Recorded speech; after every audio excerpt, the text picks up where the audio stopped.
Good evening. This is Dave Schultz, your host for Engaging Truth for this evening.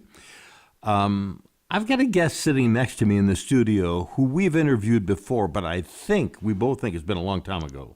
And things have changed in his life since that first interview that we had together. And I'm sure things are changing just as we speak even today. Welcoming to the mic is Jeff Springer. Welcome, Jeff. Well, thank you. Thank you. It's great to be here. Tell us about your family. Tell us about you. Who is Jeff Springer? What has God called you to do? And what are you doing now beside this other ministry? And we'll talk about that later. Oh, wow. I am so blessed. I repurposed from 34 years of education. Last time we visited, I had recently been named Principal of the Year in 2012. And in 2016, I repurposed into full-time ministry. And I became minister of discipleship at Wildwood United Methodist Church in Magnolia, Texas. And from there, I moved to minister of families. And currently, I'm back to my true love, and that is the minister of men. And so I do that on a part-time basis at Wildwood, but now I'm also have a focus of carrying that ministry into the nonprofit world of Suit Up Ministries. Tell us a little bit about your time as principal and your work with the young people during those years. Challenging but joyful. Well, it was a ministry. When I came to Magnolia High School, I realized very quickly that God brought me there to be more than just the high school principal, and to become part of that community as a whole. And I still live there even after leaving the building. But yes, it was, God has blessed me with so many passions, and that, of course, was one of mine. But fortunately, I am now on this new journey. I don't think I would have ever left the building as a high school principal unless I had something else to do. I bet you those boys come back to you, don't they? They seek you out to tell you about their life, don't they? It is a priceless gift to run into a former student. And as a matter of fact, just minutes ago across the street at Subway, I ran into preparing for this, former student who is now in her 40s and has a husband who's a doctor in the area. And I was able to call her by name. I hadn't seen her probably 20 years, David. Great memory. And just a priceless blessing to be involved in so many students' lives. And you've seen and heard some incredible stories too from these people, haven't you? I have, and it has been a benefactor of a lot of situations where I've been able to be the stand-in father, or for a daughter father dance or father son event, etc. But also their teacher or coach and principal. After you left high school principal, you're now a pastor, taking care of which group within the congregation? Which is your focus? Men. Minister of Men is my current title. Which really has turned you toward what your organization is called as Suit Up Ministries, correct? Yes. Tell us about Suit Up Ministries and where that originated, and what is the passion that keeps you alive doing Suit Up Ministries? Well, Suit Up Ministries began 10 years ago as a nonprofit. Now, obviously, because I carried a lot of other hats, was not able to give it full focus until recently. And it is twofold. Simply to acknowledge and to celebrate dads that have answered the call to be the dad that God has called them to be, number one. Number two, to encourage those men who are fathers to get in the game and to be the dad. And so, I definitely saw many circumstances, evidence of the results that were ill effects of absentee fathers while I was in education. And Exactly. so I saw the need, and so it gave me a heart for those kids in particular. You have these dads walking into worship on a Sunday morning. You see the ambivalence in their face. I mean, they walk next to their wife. How do you find your way into their life to say, I need to talk to you. I need to share what I know with you. How do you do that? It's all about relationships, David. And of course, if they're walking in with their wives, that's regardless of how they're walking in. Yeah. That's half the battle. Exactly. Because there's so many of them that don't even get there to that point. So many times it's the wife that is getting the kids ready for church Sunday morning. Yeah, exactly. And maybe the father is brought along for the ride.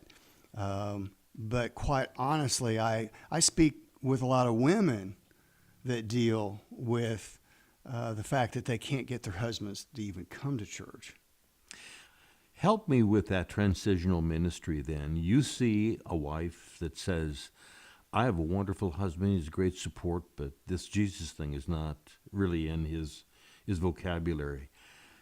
The call that she offers to you to join that ministry to him, how do you do that?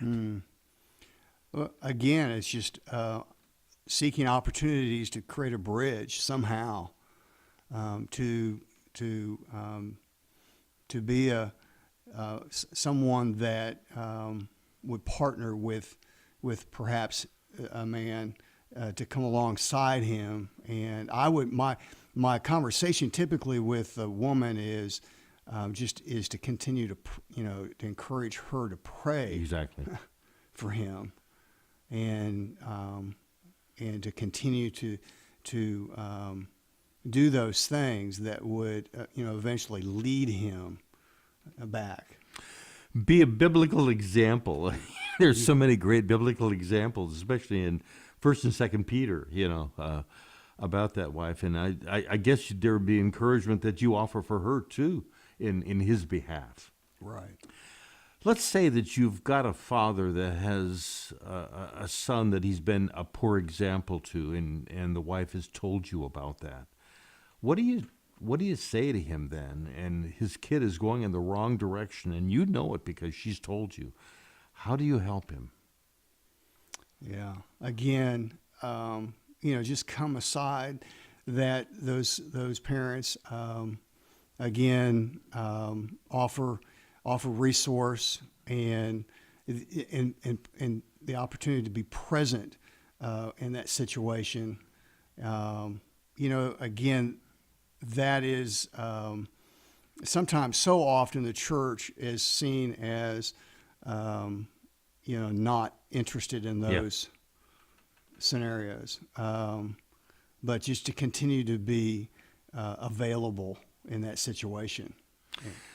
So your ministry is monstrous because you've got a culture, a death culture in which these men are walking, an ambivalent culture, and all of a sudden you bring Jesus into the mix, or the wife wants to bring Jesus into the mix, and you got to start building relationships with that guy. Yeah, we tell our men that as the men go, so goes. Fill in the blank. Yeah, and we've become passive, and we have an annual camp for men called Camp Caleb, and we don't refer to any of our events as retreats because, quite frankly, men are doing enough retreating on a daily basis, and so we encourage men to practice, to put those biblical principles into practice, and so we kind of point towards that annual event all year long, and thematically through all of our men's activities throughout the year. This year we're talking about with an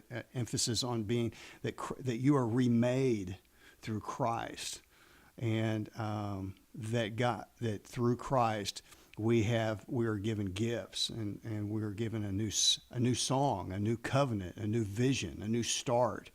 And quite frankly, with those dads, there's a lot of men out there that want to be the dad. They do. But they don't know how to be the dad, or they need to be reconciled, and they don't know where to begin. And so we've created an opportunity, or a men's conference half-day and full-day version called Dad University, where we're going to raise dads, one man, one change, one generation at a time. How wonderfully you just articulated 1 Corinthians. If any man be in Christ, he is a new creation. And you have to show what that creation looks like, because otherwise it doesn't mean an awful lot. Let me just get to a point here for just a pause as we talk a little bit about who we are. This is Evangelical Life Ministries, and that is the mother company who puts out all of our programs, Engaging Truth. So we are a 501c3 not-for-profit organization, and our hosts are volunteers. Your donations help to remain as they are, but keep us on the air with the programs that we do. You can go to our website, elmhouston.org, to donate online, or you can send your support to, and I'll give you the address, ELM P.O. Box 568, Cypress, Texas, 77410. Also, at our website, elmhouston.org, you can access podcasts of past Engaging Truth programs, or use the Contact tab to ask us a question, comment on our programming, or submit a prayer request. And from the website, you can also jump to our Twitter, Facebook, and YouTube pages. Well, Jeff, let's get back to some questions here and get on in ministry here. How did you come up with this idea of Suit Up?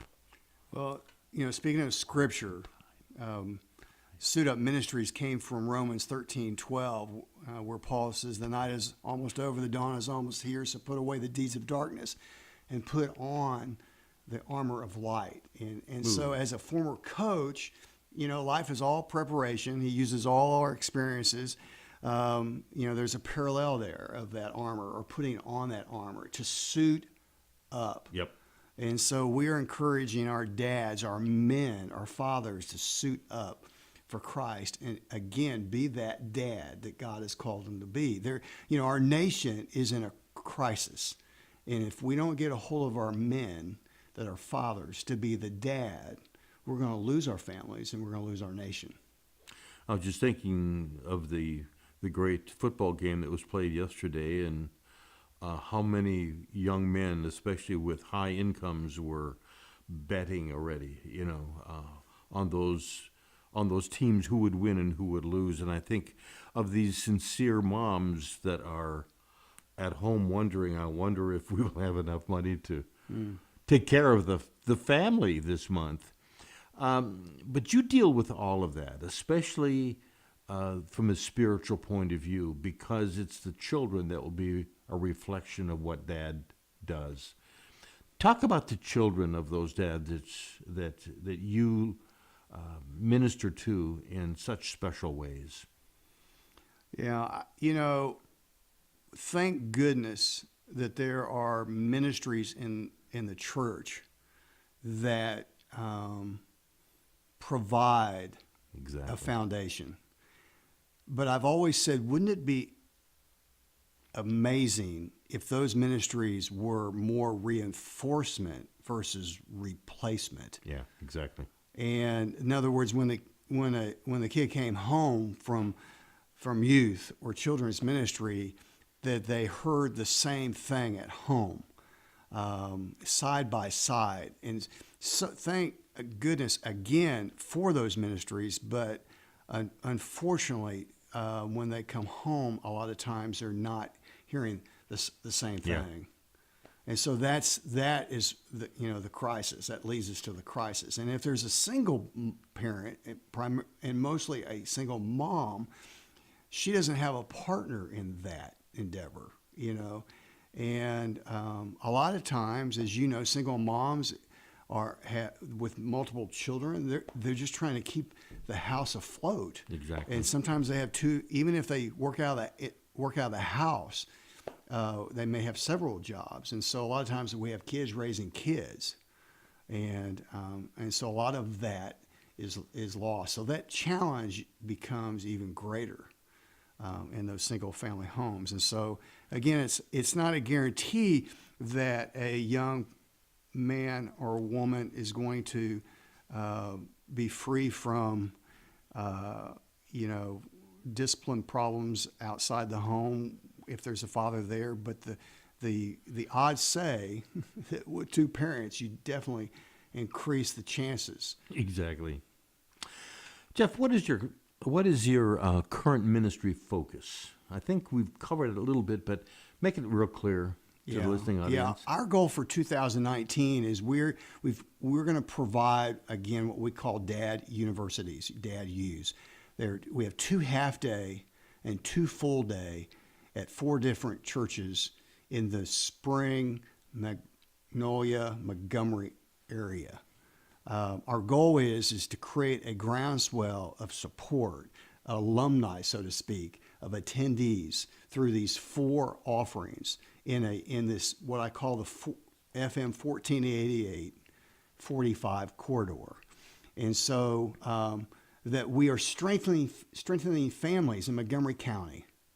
And so people start wondering what is happening out there because of the emphasis of the leadership and the role of the dad. That's encouraging the strengthening of the families.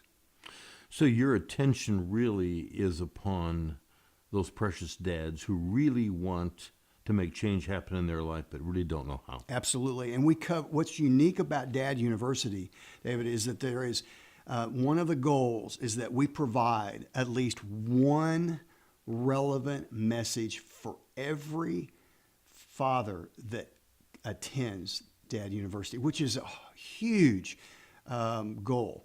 And to do that, we have 14 in March 2nd at Wildwood United Methodist Church, for instance. We have 14 different speakers. We have 5 keynotes and 8 different breakout sessions. And what we try to do is make the breakout sessions relevant to almost every life stage a father could experience. Been there, done that, dads, granddads, stepdads, blended family dads, divorced dads, never been dads, divorced dads. We have one topic called divorced but devoted, because there are a lot of men out there, unfortunately, that are divorced, but they still want to be the dad. And because maybe the marriage or the divorce was not amicable, or there's distance between them, physical distance between them and their children, they want to know, how can I still be the dad even though proximity is not possible? So raising daughters, raising sons, all different scenarios. We have one called, my pastor leads one called "You're Not My Dad," because that's, as a blended family father, that's the first thing you hear when you try to discipline. You ain't my dad. You can't tell me what to do. You're not my dad. So again, when I first started talking about this concept to people my age about this Dad University, the first thing out of all of my friends' mouth was, "That's a great idea, Jeff. I hope you get a lot of these young guys." Yeah. And I said, "You know what? I hope we do too, but I hope we get a lot of you guys." Because being a dad is a continuous education. That's right. Nobody graduates from Dad University. It's a lifelong. You don't retire from being a dad. I love that. Don't graduate from Dad University. You don't graduate. There's only been one graduate, and that's my father, who passed away in September 3rd. And as an 80-year-old man, he was at a day-long conference, March 2nd, almost a year ago, because he wanted to still learn, or felt like he still had more to learn to be the dad, even at 80 years old. I think of the culture in which you are this day as a pastor and leader is different than just a few years ago, because we just assumed that every dad kind of understood what it was to be like a dad. And if he was a Christian man, that was even a benefit. Mm. But today you have to look at this thing altogether different, because the influences are altogether different. Yeah. Yeah, there's no doubt it's gotten even more complicated. A lot more distractions, a lot more. I'm just thinking of this little thing. Yeah, yeah. But I do think that regardless of whether you're a man who is living in a multi-million-dollar mansion or you're a dad that struggles to even make ends meet, what the commonality is, if we have children, we all have struggles at times being the dad. And I think that's common across the board. And I say that we have a lot of fathering going on, and that's part of the problem. Yeah. But we don't have fathers that stick around to be the dad. And we say that DAD is an acronym for daily active devotion. Oh, that's good. And that's what we're looking for. We're looking for men that are fathers that want to be the dad. What's your vision beyond 2019 to 2020? That's great. 2020 vision. I think that's appropriate, very appropriate. We definitely want to have that big long-term goal, and that is that from these, by the end of 2019, we would have hosted 6 of these events because we had 2 in 2018. That from that spawns smaller geographical groups of dads that are huddles, so to speak, in areas where we can gather men together to talk about, to support each other, to exhort each other, to encourage each other, to empathize with one another, to be those dads alongside each other, and again to strengthen our communities. And then with that groundswell in this geographic area of 1488 and I-45, we're able to take those same principles other places, and maybe dad universities or dad U's are in every major city, eventually across the nation. But we want quality and excellence where we're at now to draw attention and to take care of that area that we're focused on. What are the final thoughts? Where do you get your support for ministry? Well, we have obviously the men that attend a dad university see the value. Okay. We do a weekly blog every Wednesday. If you've attended at least one conference, we now connect you with a interactive blog on our website, and they receive that every Wednesday. And again, so a lot of them, because they see the value, they want to give back, pay it forward. Again, we generate lots of support one-on-one.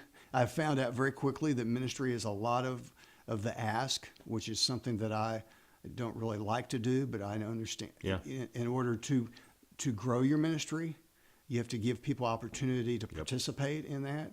And again, someone told me just recently that, when we ask, we're not asking for ourselves. In essence, we're asking for God and to further His kingdom. And that's what we want to do, is that we ask God every day that He would enlarge our territory. Finally, then, give us a email address where people can be in contact with you. Yeah, the email address is jeff@suitupministries.org. jeff@suitupministries.org. Continue to support this wonderful organization, too, with Pastor Jeff Springer. And just want to say thank you, Jeff, for being my guest on this particular program, Engaging Truth. And thank you and good night.